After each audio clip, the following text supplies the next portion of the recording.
Oiê, tudo bem, sexto B? Olha só, hoje aproveito aqui gravar uma videoaula específica para o sexto B. Ah, professora, mas e o sexto A e o sexto C?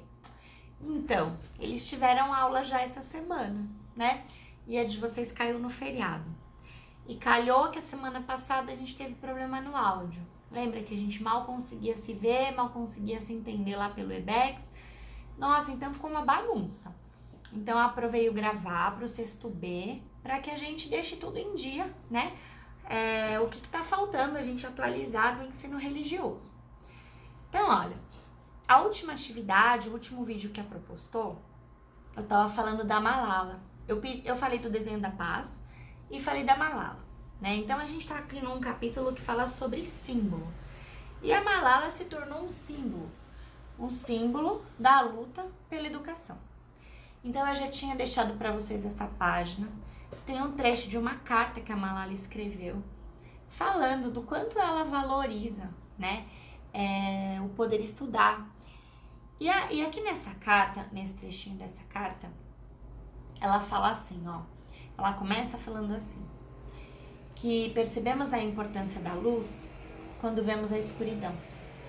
Percebemos a importância da nossa voz quando somos silenciados. Da mesma forma, quando estávamos em Swat, no norte do Paquistão, percebemos a importância de canetas e livros quando vimos armas. O sábio ditado que diz, a caneta é mais poderosa que a espada, é verdadeiro. E aí, gente, a Malala, ela tem toda uma história. Vocês já assistiram o videozinho dela, né? Daquela menina que vai desenhando a Malala, contando a história. Vocês fizeram o desenho, então vários alunos já me mandaram por e-mail o desenho da Malala, né? E aí, eu queria fazer uma pergunta que ele tá perguntando pra vocês aqui no livro, pra gente pensar juntos, né, sobre essa resposta. Que tá dizendo assim, ó, considerando esse discurso dela, essas coisas que ela falou, você acha que a luta isolada de uma pessoa por uma causa pode também ter efeito? Então, assim, sexto B, vocês já sabem, né, as nossas aulas, a Pro pergunta muita coisa pra vocês e a gente constrói muito as respostas juntos. Então, não existe só uma forma de responder essa pergunta, tá? A forma que vocês conseguirem explicar, tão corretas, são consideradas. Mas aqui eu vou falar uma explicação, né? E aí cada um registra do seu jeitinho. Isso tá na página 27 do livro, tá, gente? Quem não tá com o livro, quiser fazer o registro em outro lugar, é a página 27. Uma pessoa só adianta lutar por algo? E vocês sabem que às vezes num primeiro momento a gente pensa, não, uma só, não adianta, não vai resolver, né? Mas é o contrário. E aí, lembra daquelas pecinhas de dominó? Que a gente empilha uma pecinha atrás da outra e aí derruba uma. E aí essa pecinha vai derrubando as outras e todas caem. Então, é assim que funciona no mundo. Basta uma pessoa pensar diferente, falar diferente, fazer diferente para incentivar as outras, para ser o exemplo, para ser a inspiração. Então, adianta sim? Claro que adianta.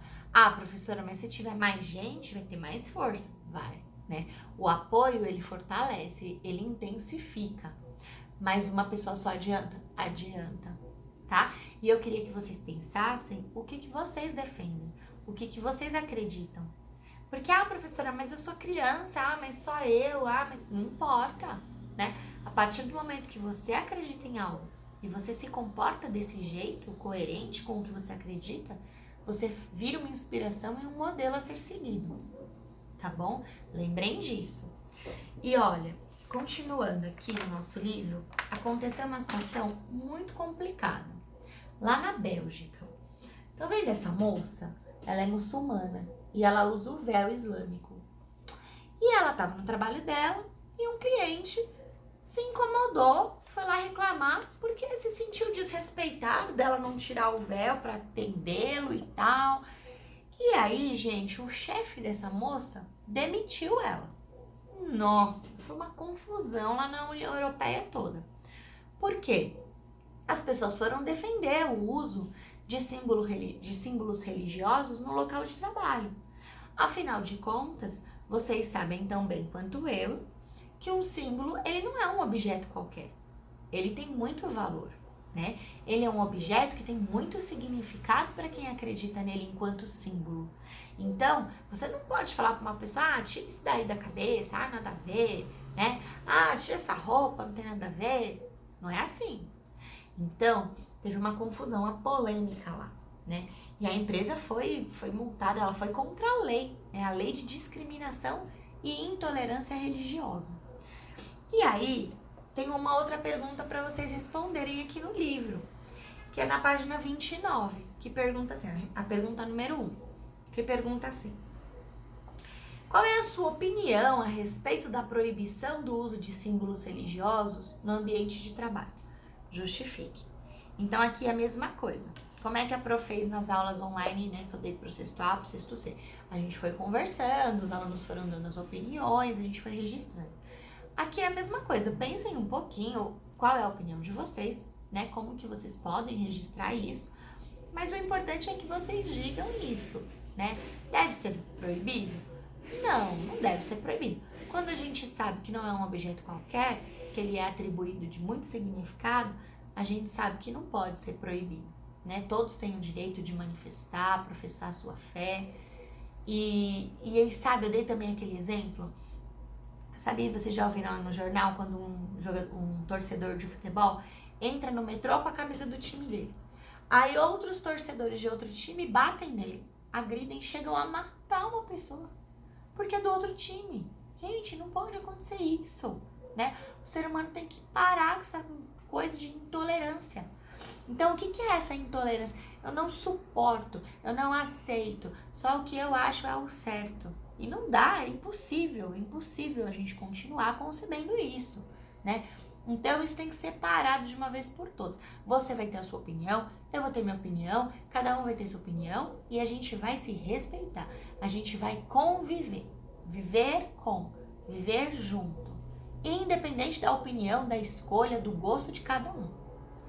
Eu não torço pro seu time, eu prefiro o meu, ok. Eu torço pro meu, você torce pro seu e pronto, né? Eu tenho minha opinião política, você tem a sua, ok, né? Eu tenho a minha religião, você tem a sua, ok. E não é motivo para você agredir ninguém, né? Muito menos usar isso como uma desculpa para tirar a vida de... Não existe isso, não tem como conceber essa opinião, né? Então, falem um pouquinho sobre isso. O que vocês também já constroem na opinião de vocês sobre esse assunto, sobre essa proibição, sobre essa intolerância, discriminação, desrespeito, tá bom? É importante que apareça a palavra respeito nessa resposta, porque ele é a base de tudo isso, né? E por último, para terminar esse capítulo, tem, infelizmente, uma imagem horrorosa, né? Muito triste, que é uma igreja que sofreu um atentado terrorista. E aqui tem um homem ajoelhado, né?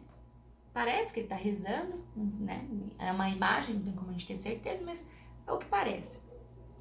E o que a gente tem para conversar sobre essa imagem é que, gente, quando uma situação assim acontece, uma pessoa não tá destruindo tijolo e cimento, né? Destruir um templo religioso é destruir a história, é destruir a referência de muitas pessoas, né? Teve uma aluna hoje na aula do sexto ano do sexto A que usou a palavra: professora, é o ponto, como que ela falou? É o porto seguro daquelas pessoas que vão lá rezar, né? E é isso mesmo. Então isso é incabível, gente. A gente não pode mais achar que é normal, achar que isso acontece. Não pode acontecer, né? Não pode acontecer. Não se trata só de um lugar, né? Se trata de memória, se trata de história, se trata de sentido, né? As pessoas têm um sentido quando buscam um local sagrado. Elas mudam, elas transformam o que elas estão sentindo, o que elas estão pensando. Então a gente tem que considerar tudo isso, independente de ser ou não ser daquela religião, né? De acreditar ou não, a gente precisa respeitar, né? Então aqui eu vou pedir para vocês grifarem o segundo parágrafo. Começa lá: fruto da intolerância religiosa, muitos desses locais, porém, têm sido atacados ao redor do mundo. Tais atos de violência não destroem apenas a construção, mas podem também destruir a memória, a história e o sentido de vida de pessoas, comunidades e povos. Registrem esse parágrafo, tá bom? E para terminar, na página 31, tem uma conclusão. Então, grifem para pro, no segundo parágrafo.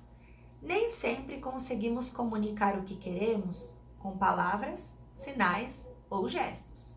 Quando isso acontece, podemos fazer uso de roupas, cores, danças, objetos como símbolos para representar o que temos em mente. Para aí de grifar, tá bom? E aí no parágrafo de baixo, grifa também. Os ritos são uma sequência de gestos, falas ou ações que revivem um acontecimento passado com a intensidade com que ocorreu. Nos ritos, gestos, falas, ações e imagens são usados como símbolos, tá bom? Esse é o parágrafo também para vocês grifarem. E para terminar, na página 31, a Pro já tinha posto também no último vídeo, que eu coloquei uma tabelinha com as atividades que a gente tinha feito, onde foi até a Malala, eu já tinha colocado essa resposta para vocês registrarem.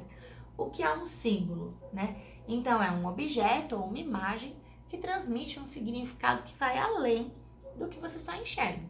É um objeto que tem muito valor, muito significado para quem acredita, né? E o rito, ele tem a ver com a repetição. A repetição de gestos, de danças, de falas, também com muito significado e valor, tá bom? E aí tá pedindo na letra C para você escrever um exemplo de símbolo e rito que vocês conhecem. E vocês conhecem muitos, né? Então, tem símbolos aí na casa de vocês, aí tem ritos que a gente faz, né? O sinal da cruz, se ajoelhar. O próprio, é que aí não seria um rito religioso, mas o próprio tchauzinho, né? Mandar beijo, fazer o ok. Tudo isso são símbolos, tudo isso são ritos, né? São rituais que a gente pratica na nossa comunidade, que tem significado. Se eu faço só isso aqui pra você, você já sabe o que significa, né? Você não vai falar dedo levantado, não, você vai falar tudo certo, né? Tá bom. Então, é um rito. Mas pode colocar um religioso, o casamento, batizado, tá bom? Que vocês conhecem. Olha, depois nós vamos entrar no assunto do capítulo 3. Então, eu vou deixar esse assunto já para a próxima aula, que aí eu deixo a próxima atividade que vocês vão fazer. Então, a gente vai falar da importância das narrativas religiosas. Então, eu quero que vocês fiquem pensando, para quando eu voltar na aula seguinte, vocês já terem pensado sobre isso. Qual é a importância das narrativas? O que é uma narrativa? Algo que eu falo, algo que eu transmito oralmente. Qual que é a importância disso para a religião? Tá bom? Pensem um pouquinho sobre isso, concluam os exercícios desse capítulo e grifem os textos que estão aí no livro. Professor, eu ainda tô sem o meu livro. Ficou lá no armário, lá na escola. Não tem problema. A hora que você pegar o seu livro em mãos, aí você assiste de novo esse vídeo e faz esse registro, tá bom? Fiquem tranquilos. Vocês não vão ficar atrasados, prejudicados por isso. O que a Pro tá precisando, até para eu concluir a organização aqui da minha tabela, do meu registro de atividades? Os desenhos da Malala, tá bom? Alguns alunos, bastante alunos, ainda não me entregou. Então, se vocês puderem me enviar por e-mail, eu prefiro, tá? É tatiana.palaro@institutosalpiox.org.br. Eu vou escrever aí no comentário o meu e-mail para vocês.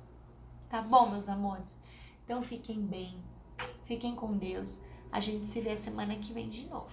Um beijão!